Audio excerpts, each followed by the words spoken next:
የአዲስ ምዕራፍ ሰዓታችን ላይ ነው የምንገኘው የዛሬውን ባለ ታሪኩን እስቲ ተከታትለን እንመለስ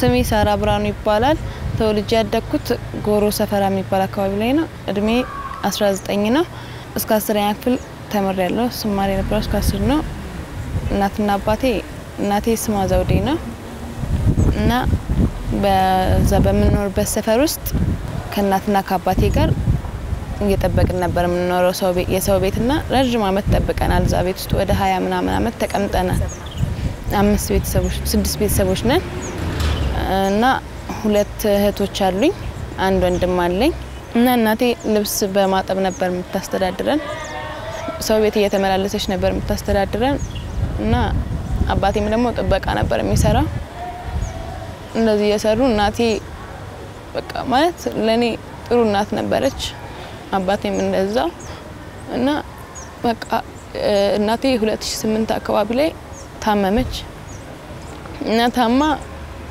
በቃ እስከ 2010 ድረስ ምናምን በጣም ተሰቃይታ ታመመች አክም ቤት ስንሄድም ጨጓራ ነው ምናምን ያሏት የታመመች ከዛ 2010 ላይ አካባቢ ላይ ቲቪ በሽተኛ እንደሆነች ተነገራት እና በጣም በቃ ከፍተኛ ሁኔታ ላይ እንትን ላይ ስለደረሰ ምንም ማድረግ አልቻልንም ወደ የካቲት ሪፈር ተጽፎላት እዛ ሄድን ከዛ እኛ አንችልም ብለው ወደ አለርት ወሰድናት እዛ 1 3 4 5 ቀን እንደቆየች አረፈች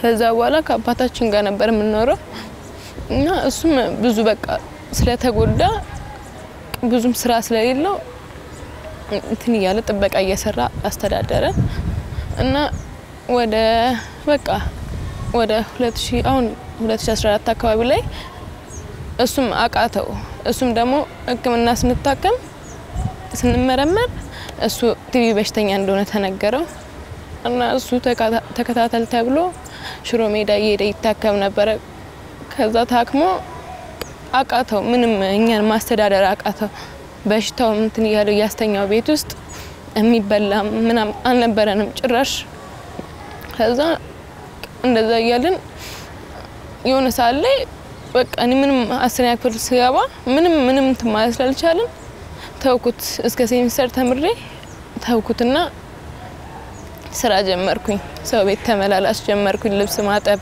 ምናምን እዛም በዛሽ በማገኘት ምግብ ምናምን ገዛ ነበር ምግብ ምናምን እንጀራ እየገዛው የለት በቃ ለራታችን ምትሆን አላጣም ነበር እንደዛ ያረኩኝ እሱ የሚያገኘው እንትን ይያለ እዛ አሁን ከዛ ከመኖርበት ቤት ውስጥ ውጡ ተባለን እና ሰውየው ቤቱን ስለፈለገ ውጡ በቃ እሲላን እሺ ብለን ወጣን ከፍላችኋለሁ ብሎ ነበር ያስወጣን ከዛ ሲያስወጣን ከዛ እንደምን ብለን ትንሽዬ ቤት ፈልገን ተከራየን ስንከራይ ሰውየው 1 ወር ብቻ ከፈለልን እና አባቴም በጣም በቃ ጭንቀት ውስጥ ገባ የሚበላ የለም ጾማችንን ሁሉ ምናደርበቀን አለ ምንም በቃ ምንም ደረቅ እንጀራ በልተን አንድ እንጀራ ለ4 ለ5 በልተን ምንተኛ በቀን አለ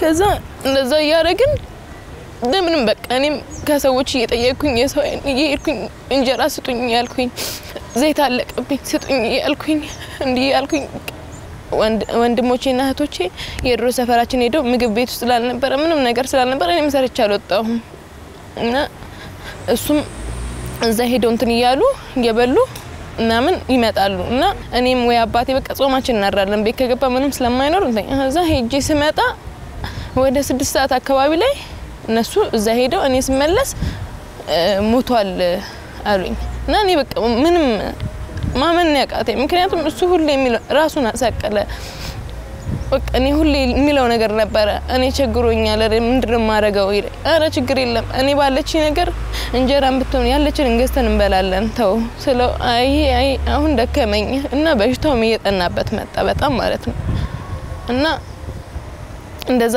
ያለ ከስራ ስመለስ ራሱን ሰቅሏል ራሱን አጠፋሉኝ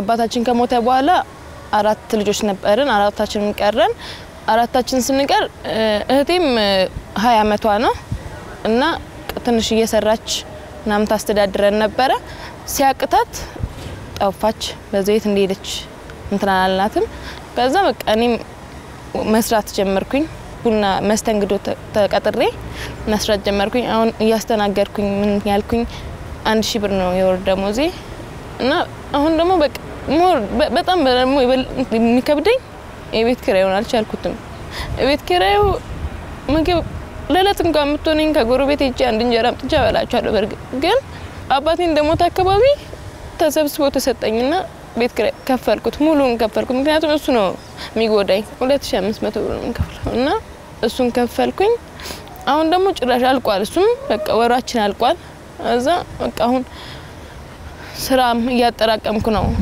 መሰራትን 2 ወር ምናምን ይሆነኛል ስራ ከጀመርኩኝ ናያችን ያጠራቀምኩ አሁን ያን ወር ልከፍልልኛልኩ ታናናሽ ወንድሞች አሉኝ አንድ እህትና አንድ ወንድም አሉኝ ከኔ በታች ናቸው 14 አመቱና 8 አመቷ ነው እና እነሱን ማስተዳደራቸው እኔ ነኝ በጣም እንጃ ስቃይ ውስጥ ይሁን የስቃይ ህይወት ውስጥ በቃ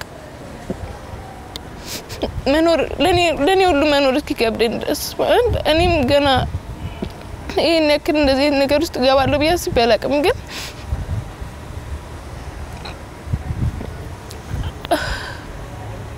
አሁን እናትና አባቶቻችን ከሞቱ በኋላ ምናምን በቃ በጣም ትልቅ ችግር ውስጥ ነው ያለሁት ምንም ለሚበላም ለምንም ለትምህርት ቤትም እንኳን ከፈይ እንኳን ስባል መከፍለው እንኳን የለኝም በቃ ምንም ነገር ሌላው ቀርቶ እንኳን ልብስ እንኳን ማጥባት ሳሙና በጣም ችግር ውስጥ ነኝ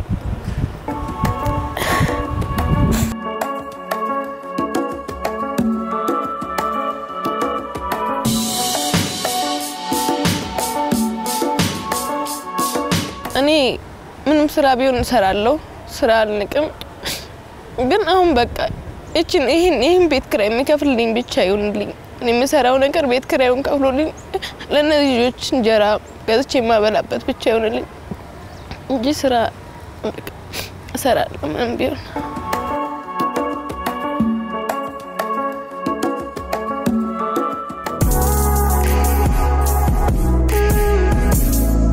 ጥራቱና ይዘቱ ዓለም አቀፋዊ የንጽህናና ጥራት መስፈርትን ያሟላ ነው መዓዛ ስሮስ ሙሉ ለሙሉ ተፈጥሯዊና ፕሪሰርቫቲቭና አዲክቲቭ ያልተቀላቀለበት ለጤና አስተማማኝ በሁሉም የሀበሻ ሱቆች አሜሪካና ካናዳ ይገኛል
የሳራና የወንድምና የእህቷን ታሪክ እንዳየኸው ነው አስብቲ ሳራ 19 ዓመት ወጣት ናት ይሄን ሁሉ ፈተና ተደራራቢ ችግሮችን ተቋቁማ ታናሽ ወንድሟና እህቷን ለማሳደግ ለማስተማር በጣም ከፍተኛ ትግል ትንቅንቅ ከኑሮ ጋር ያደረገች ያለች ወጣት ናት በጣም አሳዛኝ ታሪክ ነው በጣም ያሳዝናል በእውነት በጣም ያሳዝናል እስቲ እንተዋወቃቸው ወንድምና እህቷ ደግሞ እዚህ ያሉ ከነሱ ጋር ደግሞ ትንሽ ቆይታ እናድርግ እንተዋወቅ እሺ ስሜ አብርሃም ብራውን ይባላል ስንት አመት ነው አብርሽ 15 ስንት ያክል ነህ 8 ያክል ትማራለህ አሁን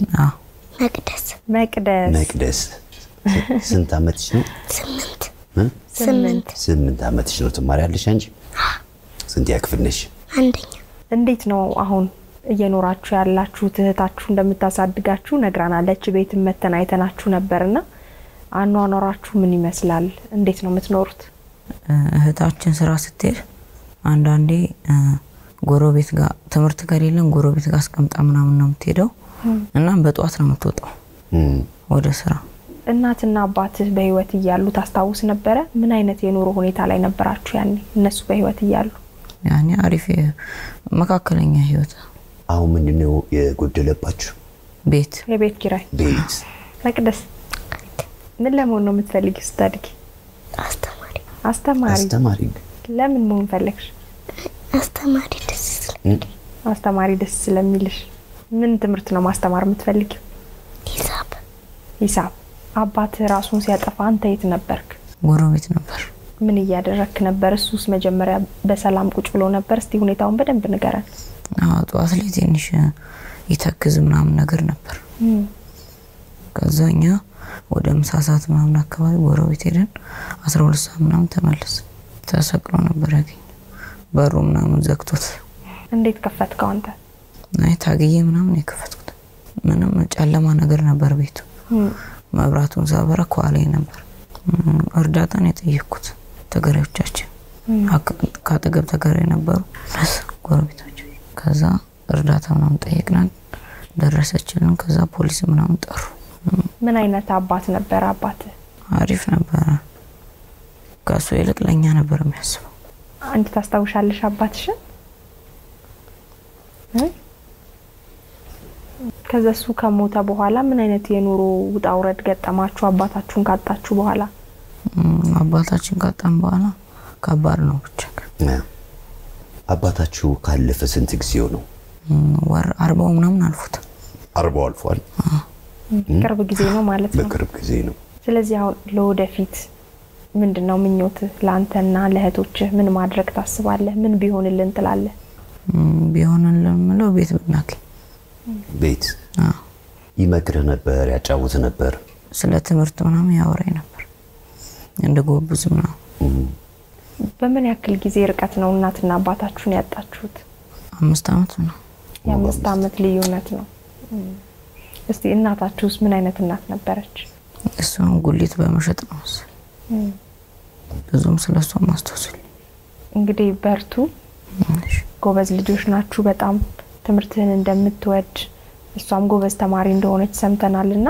ጠንክሩ ይሄ ሁሉ የችግር ጊዜዎች ያልፋሉ ነገ ደግሞ ሌላ ቀን ነው የተሻለ ህይወት በርግጠኝነት ታገኛላችሁ የተሻለ ቦታ ትደርሳላችሁ እሺ ገና ልጆች ናችሁ ደግሞ ከተማራችሁ ከጣራችሁ ትልቅ ቦታ ነው የምትደርሱት ስለዚህ ለትንሽ ሰዓታት ከእህታችሁ ከሳራ ጋር አልተገናኛችሁም ነበር አሁን ደግሞ ሳራን እንጥራትና አብረን ደግሞ በጋራ ቆይታ እናድርግ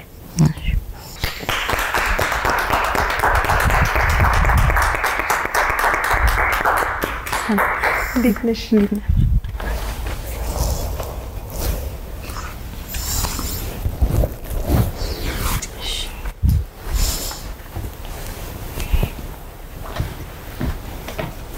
ሳራ እንኳን ደህና መጣሽ እንኳን ደህና ቆያችሁ አምሮብሻል በጣም አመሰግናለሁ ደስ ብሎናል እንደዚህ ሆነሽ ስላየሽ እኔ ማለት የሆነ ትልቅ ደስታ የተሰማኝ እንደዚህ እኔ ብቻ ሳይሆን ልጆቼ እንደዚህ ሳያቸው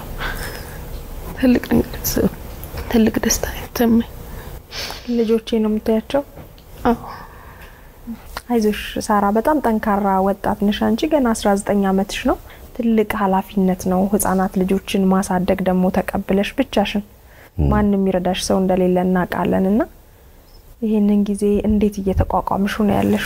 አሁን ላይ ባለውበት እናትና አባቴን አጥቼ እነሱን ለራቡ እንዳይጠሙ እሰራለሁ። በመሰረ ያለችኝን ባገኘኋት ነገር ያለችኝ የለት ነገራቸውን ይዤላቸው ገባለሁ ነው በቃ። ተጨማሪ ስራስ ትሰሪ ነበር? ተመላላሽ ሰው ቤት ልብስ አጥባለሁ። ያገኘሁትን ቤት ምናምን አጸዳዳለሁ። ምግብ ምናምን መስራት ካለብኝ እሰራራላችኋለሁ። አባትሽ ሲያልፍ አንቺ ተበርሽ? አባቴ ሲያልፍ እኔ ስራ ነበር። ምን ተሰማሽ? እኔ ቢያንስ ራሴን ለወደ መቻል ይቻለው ለምኝም ቢሆን በላለው። እነዚህ ልጆች ግን የት ነው ምንድነው ማረጋቸው? ሁሌም እነሱ ናቸው እንጂ እኔ ለራሴ ምንም እንትን የለኝም።